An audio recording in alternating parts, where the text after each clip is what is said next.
we talked about, the timing of this is absolutely perfect. Around 300s, the fifth, and the sixth seal are beginning to happen.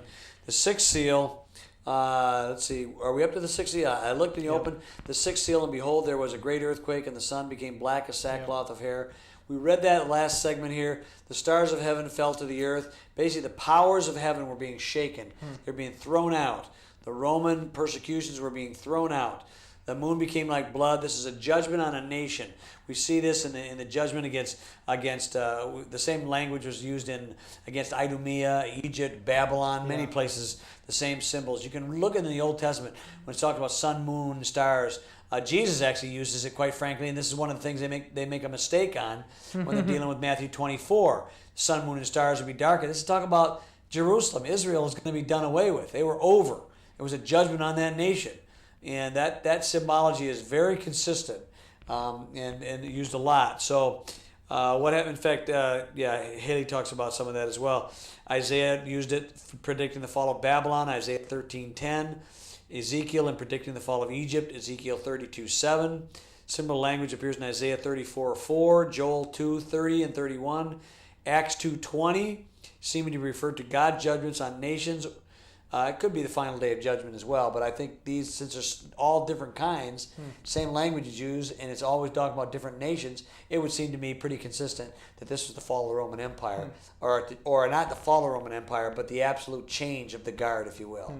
That even though Rome was still going to be around for another 176 years, it was going to be a Christian Rome now, ostensibly. Anyway, all right. Very good. So this all seems to be percolating to the point of where, let's see, in history we're about at 400 AD.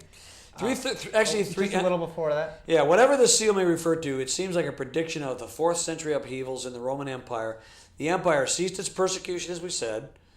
Emperor Constantine became a Christian. Well, there's some debate about that, but in all effects and point, for all in terms of effect, it basically is, because all Christians were not persecuted now. Right. Okay, and that was in AD 312. He issued an edict of toleration in 313, which said basically that Christianity was going to be the state religion. Yeah. Okay? And as we mentioned, this was an important time period because it seems to be about the time that Satan was in fact thrown into the bottomless pit. That's what I believe. Exactly. Right around this time period, because all of a sudden persecution just ended. It's done, like almost virtually overnight. Yeah. Virtually overnight. In AD 325, Constantine issued a general exhortation for all to embrace Christianity. It had already been the religion of his court, but he moved his capital to Constantinople, which before was known as Byzantium, became Constantinople, and now it's known as Istanbul, okay, in Turkey, okay? He did that in AD 378, 395, made Christianity the state religion of the empire, and church membership was compulsory. That's the beginning of the corruption. Yeah. All right? In 395, the empire was divided, the west with Rome, its capital, the east with Constantinople, its capital. This was the beginning of the breakup of the mighty world empire that had for 300 years tried so hard to destroy Christianity. Now, what's very interesting is we get into the vision of the 144,000 next, okay? And this is sort of like an interlude. We have several of these when you're dealing with time periods like this. It's like he's going to give you what's going on in history, and then what he's going to do is he's going to give you some explanatory deep details. Yeah, and there seems to be a reason, too, because he just explained, about a couple hundred years of history here, and what happened with the good kings, and then the good time period, and then the not so good, and then the good, the bad, and the ugly. Yeah, the bad, the ugly, and then the Christians were being persecuted left and right, and then there's some reprieve from that for a little bit, and then it's all, but tension is mounting as we're getting closer, in fact, to the point in history when Rome actually fell, which happened which is going to happen and take place just a little later. But before that, something has to be said. In Revelation chapter 7, you look at what it says here in verse 1. After these things, I saw 4 angels standing at the 4 corners of the earth.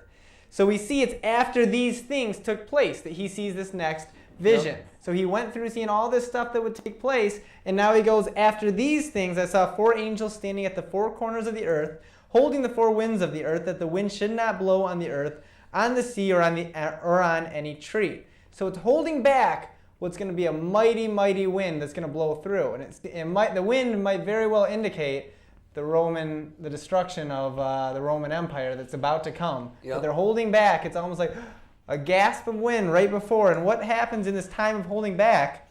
Verse 2 says, I saw another angel ascending from the east, having the seal of the living God.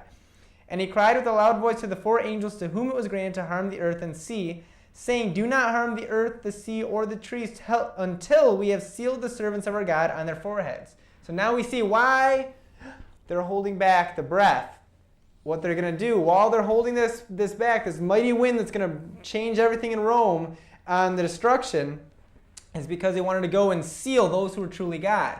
This seems to be a consistent symbol throughout Revelation here, is that are you sealed with God's seal on your forehead and your hand, or Satan's seal? Do you know?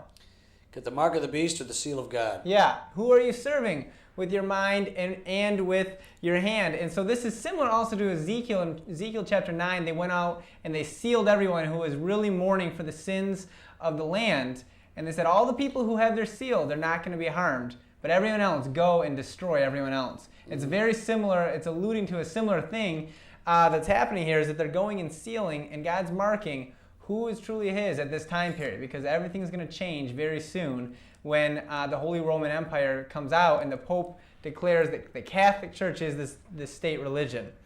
And then it goes on and it says, verse 4, and I heard the number of those who were sealed. 144,000 of all the tribes of the children of Israel were sealed. The tribe of Judah, 12,000 were sealed. Reuben, and it goes on, 12,000. And it seems to mention all 12 tribes of Israel, but at a closer look, it doesn't. You see, in fact, it's not quite all 12 tribes here. That we have specifically 2 tribes are left out that are normally mentioned in the 12 tribes of Israel. Maybe you, the viewers, you can check that out right now and see if you can figure it out before we do. But the 2 tribes, time's up, it was Dan and Ephraim. Were the 2 tribes that are not included here. And it's interesting what they mean. The name Dan means judge, and Ephraim means double fruit in here. And so this might be part of why they're taken out here. That the judgment specifically is taken out for these people, for those who are truly marked of God here. And who are the 2 that were added were, in fact, Levi and Joseph. And it's interesting, the word Levi, the name Levi means joined, and Joseph means let him add. Right. So it seems right here that what God's saying is instead of his judgment, there's actually going to be an adding into his people here. And so that's what we have here with the 144,000 that are marked. And also we know Dan and Ephraim from in the Judges, they were the ones who committed this horrible... They were the ones that really caused Israel to go astray quite a bit. They were the bad ones. They went astray. But in here, they're not included in this list of the 12 tribes that are mentioned. And then it says, of course, after these things, verse 9, I looked and behold a great multitude which no one could number, of all nations, tribes, peoples, and tongues, standing before the throne and before the Lamb, clothed with white robes, with palm branches in their hands. So we have the 144,000 and the great multitude no one can number. Right. And there's different theories on this. The 144,000 may be the saints of God, both from Israel and and the Jews, or it could be literally all the Israelites, all the Jewish people that were saved, and because what you have here is you have a number that's finite. The next part you have a multitude that no one can number. That could be the Gentile saints. I am not, quite frankly, I haven't made up my mind on that one. Yeah. Whether these are 2 ways of saying the same thing, right, or whether one refers to specifically the natural Israel, right, who were saved, and the other one refers to all of the Gentiles who are saved, which is so great that you can't number it. But they both refer to the saved of God, whichever way you do it. They deal with the saints of God. Now, based on a time period, it would seem to be that both of these are talking about all Christians throughout the ages after this period of time. Right. Okay, and I'm perfectly comfortable with that. Right. I don't. But sometimes you'll find, as we did when we talk about the Revelation chapter 13, we dealt with 7 heads. It's interesting, 5 of those had already fallen. So sometimes the Lord in his wisdom, will talk about things that have occurred beforehand, even though the revelation is afterward. He's talking about he doesn't want people to forget. I believe necessarily that the natural Israelites, those who were the remnant throughout the Old Testament, are still his remnant. Yeah. They were true Israel, and they still are true Israel. Yeah. Now, are these the ones talked about in these first part? It's not clear that that's what it is. But there does seem to be a contrast. This has 1,000 times the 12. You got 144,000. 12 times, you got 12,000 were sealed. 12,000. You got 144,000, which could be again with the numbers like 1,000, the totality, and then the 12 tribes. There's 12 times 12 times, yeah. So you can still get that completion plus the unending thing, and just a symbolic way of saying it. That's a long-winded explanation for saying I don't really know for sure what this means as far as who these people are. A lot of people put a lot of credence that these are these people, and for years I thought that these had to be the Jews only, and I still lean to that. But I can see how it could be referring as well to Christians, as to the true Israel of God. Okay, either way, it doesn't really mess up our time factor, okay? And in Revelation 14, it mentions the same, and it talks about it being the first fruits. So that's the other thing, So that's where you look at all these together, and it's sometimes difficult, I guess, to figure it out. But also it shows you that this vision skips around even more than we do. You'll see stuff here in chapter 7, and won't even talk about it, then all of a sudden in 14 you see it again. And so that's why there's this... it's a vision within a vision. I said it earlier. It's the dream to end all dreams and the vision to end all visions. It's the mega dream and vision here. The other one about this I want to say, though, in passing, why these first 144,000 may be of the remnant of the first fruits, which is a term for the Israelites. Yeah. Okay, it generally is, but it could be of Christians as well. It's not exclusive, Sure. but primarily when James wrote to the first fruits, he was talking about generally to Jewish Christians. Okay, at that time, which we know. But and Jesus himself is called the first fruits, okay? But one thing he talks about here, he said, then one of the elders answered to me, it says, who are those arrayed in white robes? And these are the people of the secondary group, okay? Or if it's the same group, the second part of the same group, but maybe the second one. But it indicates to me, he says, sir, you know who these are. He said, these are the ones who came out of the great tribulation. This is not a 7-year tribulation at the end of the age. This is the horrible 10th imperial persecution of Rome, okay? Yeah. These people came out of it, okay? And these are the ones who came out and he washed their robes and made them white with the blood of the Lamb. Therefore, they are before the throne of God. They're dead, though. They were killed. They were martyred, okay? And they serve him day and night in his temple, and he who sits on the throne will dwell among them. But since it's a number that no man can number, it's probably, this is where you talk about, could this be included in the papal persecutions or all the things throughout the ages? It's possible, okay? All right. And some other references there is Revelation 14, verse 1 and verse 4. It speaks of the 44,000. It says they had their father's name, 144,000. Yeah. They had their father's name written on their foreheads. That's Revelation 14:1. And verse 4 says, these were redeemed from among men, being first fruits to God and to the Lamb. And it says they are the ones who follow the Lamb wherever he goes. So when all things are said and done, they're the ones who are following Jesus. Right. Okay, that we know that. Are they all the ones who are following Jesus, or just the Israelites who are following Jesus? That can be debated, as we said. So that's the third thing. These 144,000 perhaps are the Jewish Christians from the first century. You know? That's a possibility of that as well. Sure. Okay.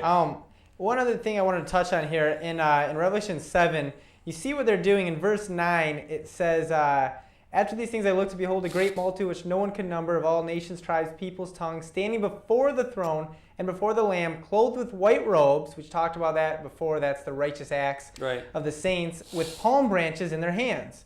And they're saying salvation belongs to God who sits on the throne and to the Lamb.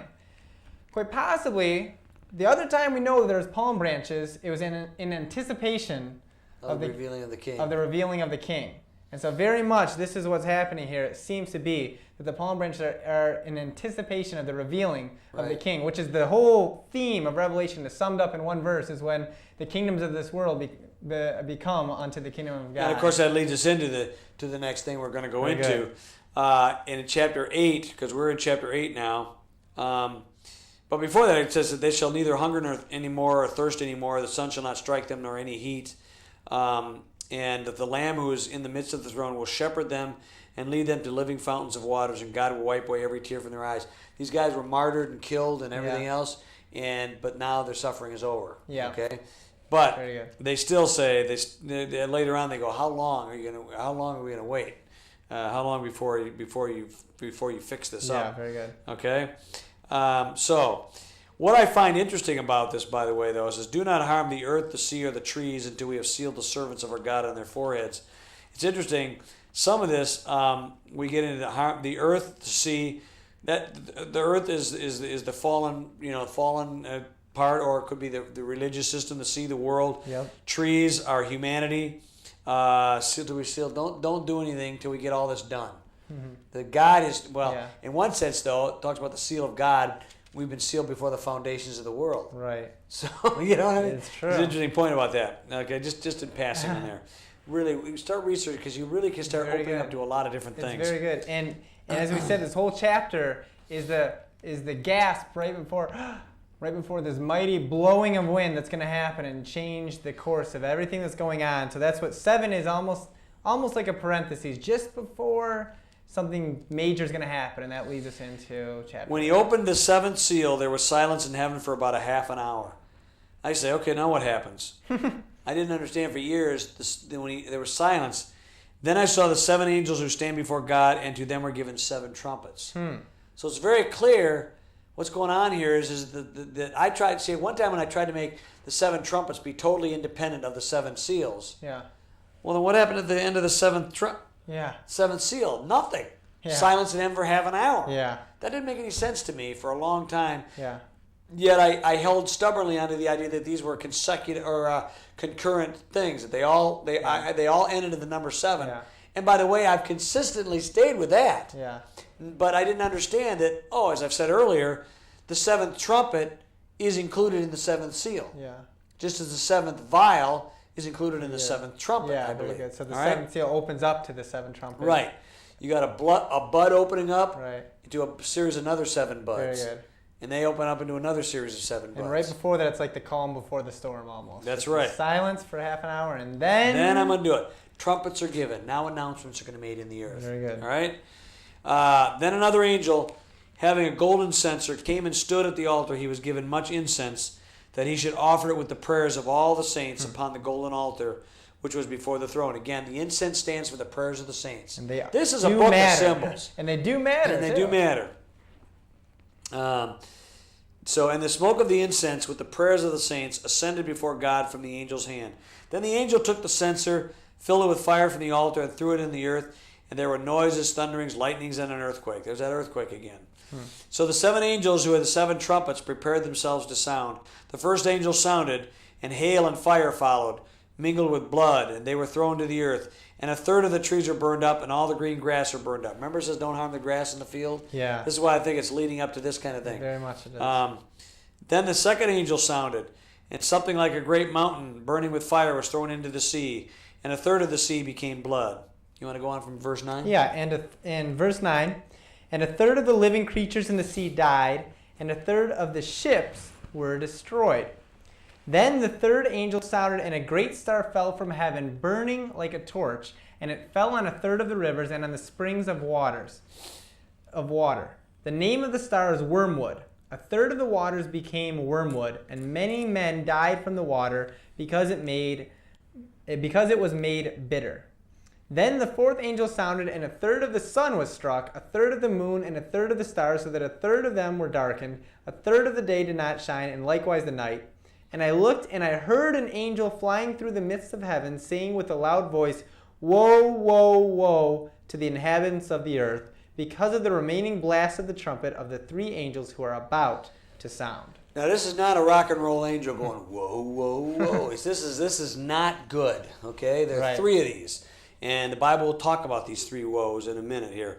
All right, notice here we've gone up to the, again, 4, and then we're going to go up to 3 more trumpets. Same thing happened to the seals, the same thing happened to the trumpets. Yeah. We end up, we have this period of 4, and then we have a period of 3, okay? And the last 3 seem to divide up. By the way, this is very similar to the Levitical feast, by the way. which we're not going to get into that right now. I just want to tease you people out there, you know. The very same thing happened in the Levitical feast. The first 4 are distinct from the last 3. Right. Okay? And in our next DVD set. In the next DVD set, we'll do about that. Well, let's talk about these first 4 trumpets here that are announced. Okay. All right? You have information on that? Do you have that? Yeah, the first trumpet, and you notice it talks about a third in all of these. A third were destroyed, a third were destroyed, and we're going to talk about that. In the first trumpet, hail, fire, blood, trees, and grass were burned, and a third of the world destroyed. Well, was this fulfilled? Remember, the time period we're at right now is right around 400 AD. It was just they're waiting in Revelation 7 before they're going to seal the people of God. Right. Before it happens, around 400, and all this tumult was happening. And then what happens in actuality in 409 AD, the Goths, they descended upon Italy in a savage fury and left behind burning cities and scorched, bloody, and desolated lands. The Goths were led by Alaric. It was his policy to burn the orchards and vineyards, fill cultivated fields with stones, and generally destroy agriculture. So this first, what we're getting into right now, for some who might not be familiar with the history of the Roman, the decline of the Roman Empire and the fall of Rome, this is the first wave of people who are coming to destroy Rome. It was the Goths, and the way they did it was by destroying the agriculture particularly and using fire in many places. Anything else to comment on that? Yeah, it was interesting. As we do this overview, the 1st and 2nd centuries, Rome reached her zenith. 3rd century began to crack with civil war. The empire began to crack. In all 3 centuries, Rome persecuted the church. 4th century, colossal upheaval, government upheaval. Christianity was accepted and made a state religion. The same 4th century, the mighty empire was divided and became Eastern Roman Empire and Western Roman Empire. Now, for 800 years, no foreign enemy had set foot on Italian soil. But in the 5th century AD, barbarians from the north began to pour in, which is what we're talking about, which is what the trumpets are. All right? Hail, fire, and blood, a first trumpet burned to the earth. And then you talk about the Goths in 409. Yep. Exactly right. Alaric, I'm not sure how to pronounce it. Alaric, I think is how you pronounce it. And then you have, and it fits the type absolutely perfect. Yeah. Okay? Right. Now, great burning mountain of the second trumpet was cast into the tree. Again, a burning mountain's a political, it's a thing of power here. Yep. The Vandals swept in 422, swept across Gaul and Spain into Africa. They built a navy and for 30 years fought the Roman navy, which for 600 years had controlled the Mediterranean and drove it from the sea.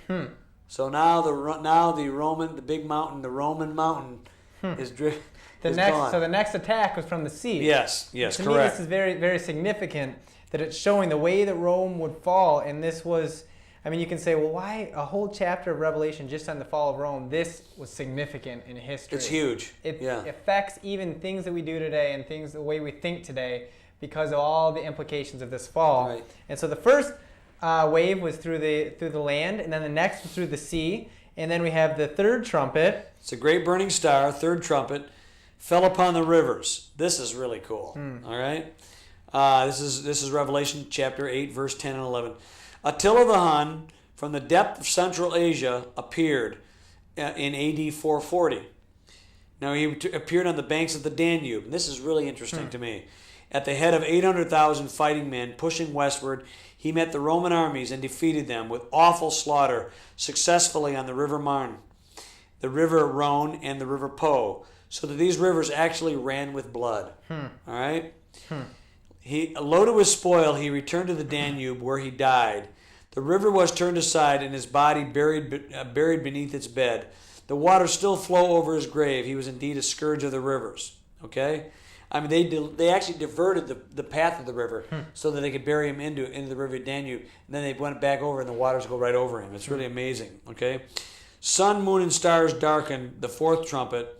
Another horde of barbarians from the Rhine country, headed by Odysseus, AD 476, and this is the final sack, the final end. Right.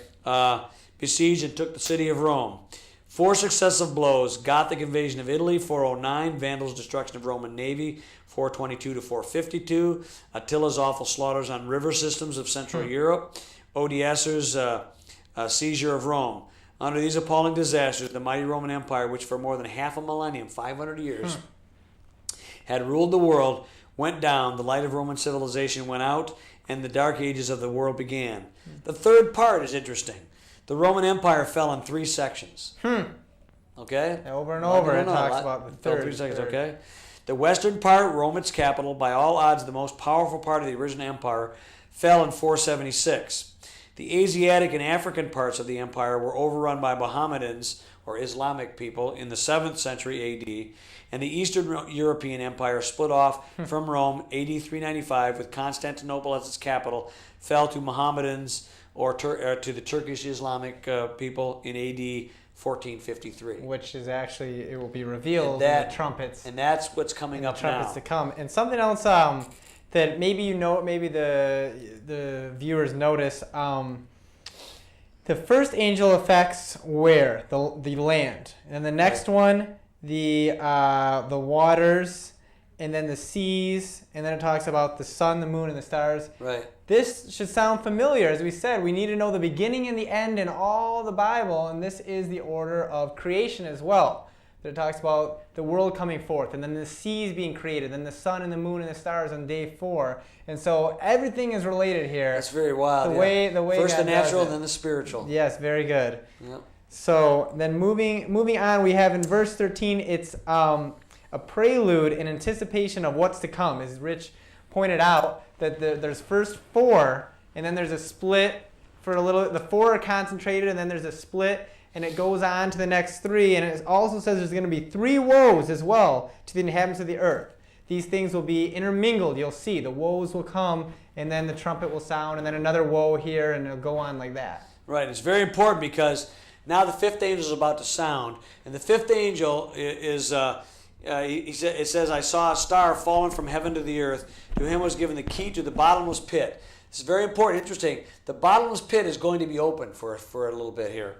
Yeah. And he opened the bottomless pit, and smoke arose out of the pit, like the smoke of a great furnace. So the sun and the air were darkened because of the smoke of the pit. Then out of the smoke locusts came upon the earth, and to them were given power, as the scorpions of the earth have power. They were commanded not to harm the grass of the earth. See that? Don't harm the grass again? Yep. Don't harm the grass of the earth, or any green thing, or any tree, but only those men who do not have the seal of God on their foreheads. Yeah. And they were not given authority to kill them, but to torment them for 5 months. Their torment was like the torment of a scorpion when it strikes a man. Okay? In those days men will seek death and will not find it. They will desire to die, and death will flee from them. The shape of the locust was like horses prepared for battle. On their heads were crowns of something like gold, and their faces were like the faces of men. They had hair like women's hair, and their teeth like lions' teeth. And they had breastplates like the breastplates of iron, and the sound of their wings was like the sound of chariots with many horses running into battle. They had tails like scorpions, and there were stings in their tails. Their power was to hurt men 5 months, 150 days, based on the whole solar thing there. And they had as the king over them the angel of the bottomless pit, whose name in Hebrew is Abaddon, and in Greek he has the name Apollyon. It means destroyer. Okay. 1 woe is past. Behold, still 2 more woes are coming after these things. All right. Do you want to read the second part? Then going on, verse 13. Then the 6th angel sounded, and I heard a voice from the 4 horns of the golden altar, which is before God, saying to the 6th angel who had the trumpet, release the 4 angels who are bound at the great river Euphrates. So the 4 angels who had been prepared for the hour and day and month and year were released to kill 1/3 of mankind. Now the number of the army of the horsemen was 200 million. I heard the number of them, and thus I saw the horses in the vision. Those who sat on them had breastplates of fiery red, hyacinth blue, and sulfur yellow, and the heads of the horses were like the heads of lions, and out of their mouths came fire, smoke, and brimstone. By these 3 plagues 1/3 of mankind was killed by the fire and the smoke and the brimstone which came out of their mouths. For their power is in their mouth and in their tails, for their tails are like serpents, having heads, and with them they do harm. But the rest of mankind who were not killed by these plagues did not repent of the works of their hands, that they should not worship demons and idols of gold, silver, brass, stone, and wood, which can neither see nor hear nor walk. And they did not repent of their murders, or their sorceries, or their sexual immorality, or their thefts. Okay, in our next section, we will explain what these last 2 trumpets here, or what these 2 trumpets mean. Yep. Welcome to Revelation Unveiled. We've talked about a lot of things, and to some of you it may even appear a little disjointed. I hope that to bring all of the things together. Brian is back with me tonight. I thought he might be on his way to China, but no, we're and literally he's going to be going to China pretty soon after this set is done and be gone there for a year. So I'm pretty excited about that for him. But I'm really excited that he was here tonight. He's my protege. He knows a lot of this stuff on his own and has added quite a bit through this whole, series of DVDs. We last ended, as you remember, we last ended with the at the fourth trumpet, correct? And right. One thing you might know, we've mentioned this before, the scheme of things, if you will. We're taking it primarily from an historicist viewpoint, as because we feel that is the strongest sense of it. We also feel that this is the consistent Protestant witness that we've had for nearly 1,000 years. It also has tremendous not only adherence to it, but it had many predictive elements that we have lost today. People have they've written about the rise and fall of different things that have happened that we've already talked about, and that we're going to talk about again today. We of course, we've talked about a lot of things. Some things we talked about. Right, Brian, we had to give a base of operations. Right. Some of you may or may not be familiar with some of the things we're talking about. Sure. And without bogging you down with too much detail, you cannot avoid some of the stuff. Otherwise, I can just see people out there saying, where do you get that from? Yeah. Where are you coming from that? You still may be thinking that. You're going to have to do some of your research. That is some of the limitations of doing a DVD presentation. Yeah. You sometimes, after I get done with a presentation, I say, oh, I wish I would have said that. But and sometimes you can go back in and correct it, but we'd rather try to get you as much as possible without gagging you on all the information. Sure. This, we believe, Revelation is an unfolding of history from John's day, the things that have been, the things that are, and the things will shortly come to pass, and things will come hereafter. Okay? Brian talked about that pretty well in the beginning. And we had to lay down those foundations. This is a book of symbols laid out in pretty much a consecutive order, but not totally consecutive. In other words, we went from the first 3 chapters, which dealt with the things that were when John was writing. We dealt with things that were going to be much at the end of the very age, the consummation of the age, if you will. And we also, then we went through the 7 seals. We showed you how there's a skeleton, a framework, if you will, where you have seals, and on the 7th seal opens up into 7 trumpets. At the 7th trumpet, 7 last bowls will come out. And what's confusing is in the middle of these things, oftentimes there are what we call intervals, or if you will, explanatory details that are given in during the times of, for instance, the seals or the bowl or the trumpets or the bowls. The bowls not so much, because they are really at the very final end of things. And what happens is you'll see that time gets a little bit more compressed in the fulfillment of these. As we have seen, the first 4 seals, for instance, took a couple hundred years. Right. And then the final 3 tend to stretch out quite a bit for quite a bit longer in time. But the beginning of the 7th seal begins really about the 7th seal, opening of the 7 trumpets, really begins at the fall of the Roman Empire, or slightly before. The world and the church it becomes, instead of the persecuted, ultimately they become the persecutors. But that isn't the real church, and this is what we're talking about. We went through the first 7 trumpets, but the 7 seals. The 7th seal, we are now in the process of defining the 7 trumpets. And we are now in the 5th trumpet, and we might want to read that again. We read through that. So what we'll do is we will, I guess, begin to start explaining about what the 7th, what the trumpets are. Oh, you know what? Go ahead. And if you remember, we talked about the first 4 trumpets all relate to the fall of Rome, right around this time, and this horrible destruction that came upon Rome. About 476 AD was when the western part of Rome collapsed through the Vandals, and we showed all that last time, and other people coming in, the corruption of Rome. But then it still lasted, and now we're going in right around this time is when hits the 5th trumpet. And going into that, were you going to say something there? We are now in the part of what's called the 5th trumpet, which is very, very significant, very interesting. I've got a Haley's Bible Handbook. There's a website. Brian's got some material here. Yep. What we're going to talk to you might seem strange to some of you. This is really a very well-known and long-standing tradition of what the fifth and, by the way, the sixth trumpet are. I have to say, and I've mentioned this earlier, for those of you who say that you take Revelation literally, this is one of those. I've read, Hal Lindsey's late great Planet Earth and Salem Kerbin's 666 and many others. And this is an interesting description when it talks about locusts coming out of the bottomless pit and all this kind of stuff. And I've heard them described as these are Black Ops helicopters from United Nations helicopters. Now, perhaps they are, perhaps they aren't. I don't think they are. But the point of the matter is that's not literal. Yeah. That is symbolic. Okay, Yeah. and that has to be taken into consideration. Those of you who think you are literalists may not be as literal as you think they are. The closest I've seen, quite frankly, is the Left Behind series, where they actually literally have real locusts coming out of the pit. Yeah. But this is basically written as a fiction, although some people think it's real, going to really happen this way.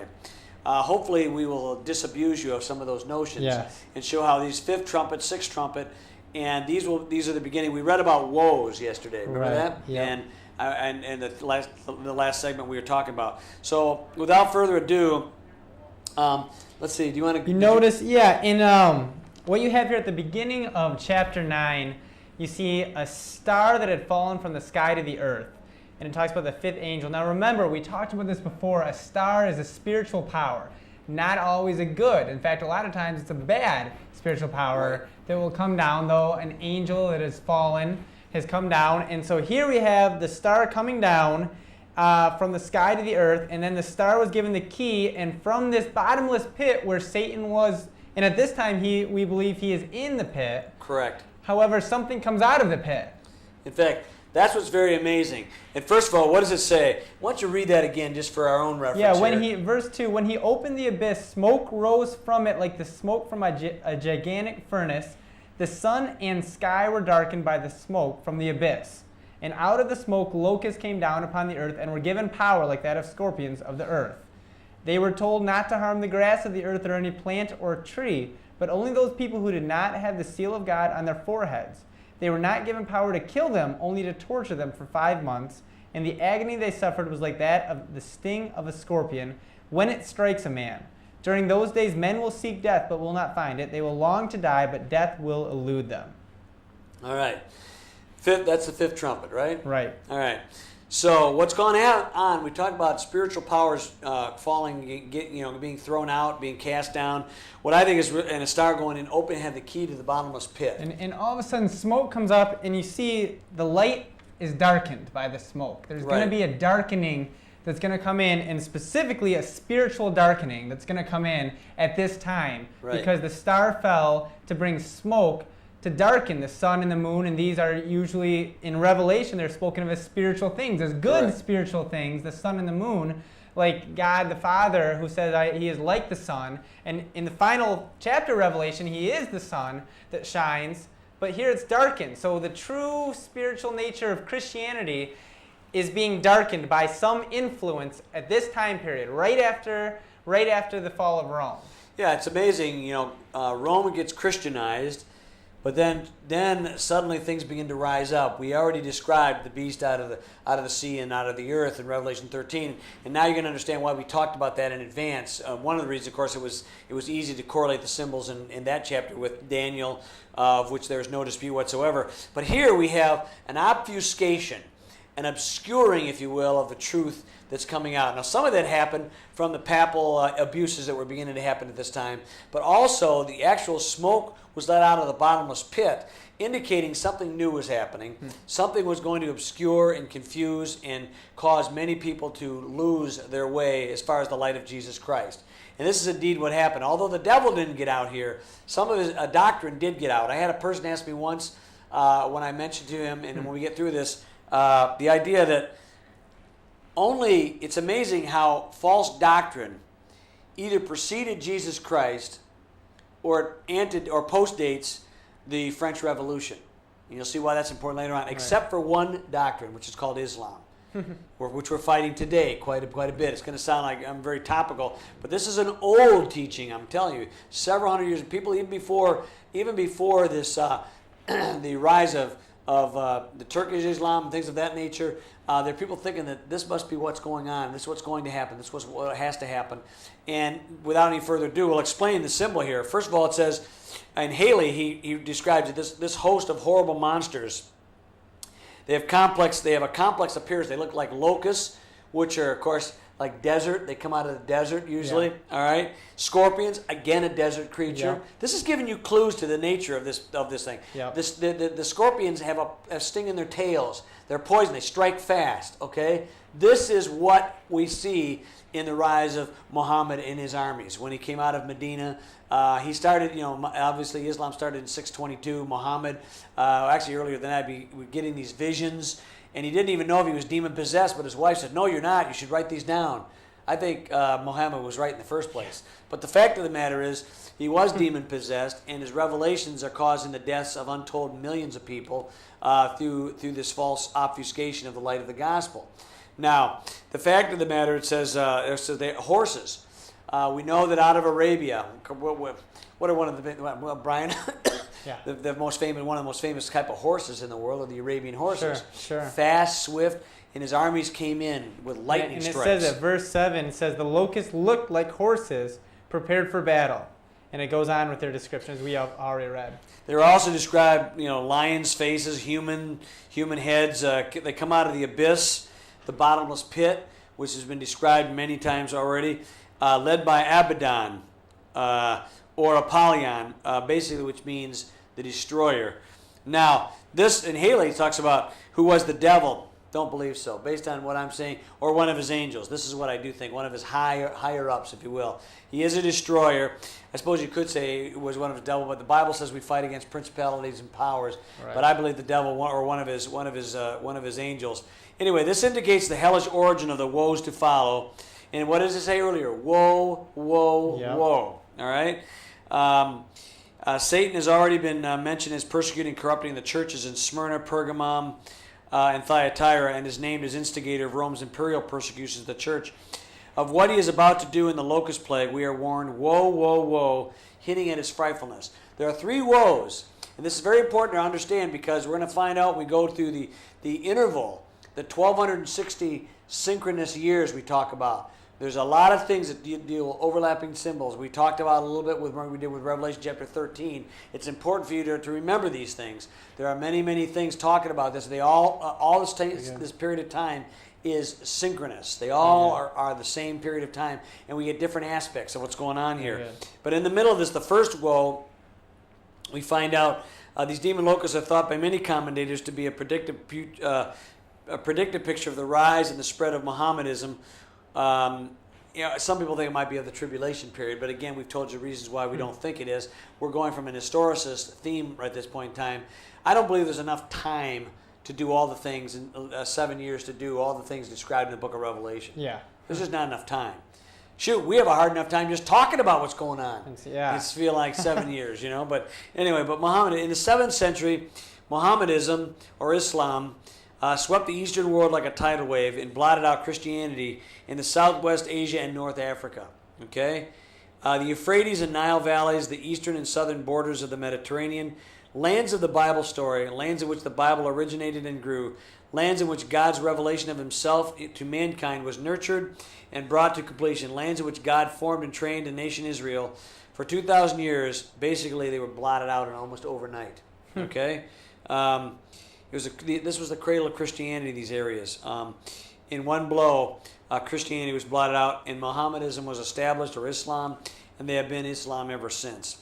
600 years they were Christian. Now for 1,300 years and counting, they've been Islamic.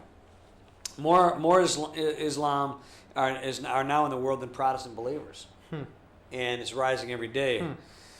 Muhammad himself was born in 570 and he lived to 632 in Mecca, Arabia. He declared himself to be the prophet of God. This might be important later on when we deal with the 7 bowls. Yeah. We deal with the false prophet. We're going to tweak your ears. Yeah. This particular guy has come up and he's tweaked my fancy. Yeah. We deal with an entity called the false prophet. Possibility of that. It's a possibility that this might be who he's talking about. Although I've always talked about it being continually being the Antichrist. So we'll do a little fun with that, perhaps. Okay. Which what I'm trying to tell you is when you're dealing with predictive elements, even